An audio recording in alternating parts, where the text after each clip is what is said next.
நம்மள நிறைய பேர் இதை கேள்விப்பட்டிருப்போம். நம்ம சின்ன பிள்ளையா இருக்கும்போது ஏதாவது பேசணும்னா சுண்டக்காய்மா இருந்துக்கிட்டு என்னென்ன பேச்சு பேசுகிறா பாரு அப்படிம்பாங்க. ஆமாங்க, சுண்டக்காய்க்கு வேல்யூ அதிகம் தான்.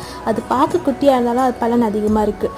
இதை யார் யாரெல்லாம் இன்னும் சாப்பிடாமே தள்ளி வச்சுருக்கோன்னு சொல்லுங்கள். அவங்களாம் ப்ளீஸ் வாரத்தில் ஒரு நாளாவது எடுத்து சாப்பிடுங்க. எப்படி செய்யலாங்க அதை பார்க்கலாமா? கடாயில் எண்ணெய் விட்டதுக்கப்புறம் வெந்தயம், கடுகு, சீரகம்லாம் ஆட் பண்ணிட்டு 2 வெங்காயம் கட் பண்ணி ஆட் பண்ணிவிட்டு கூடவே கருவேப்பிலையும் ஆட் பண்ணிக்கோங்க.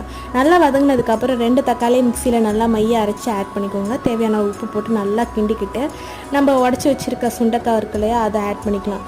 நல்லா மிக்ஸ் பண்ணி விட்டு லைட்டாக மஞ்சத்தூள், குழம்பு மிளகாய் தூள் ஆட் பண்ணி நல்லா வதக்கிக்கோங்க. அதோட ஸ்மெல் போகிற வரைக்கும் வதங்கினதுக்கப்புறம் தேவையான அளவு தண்ணி ஊற்றிக்கலாம்.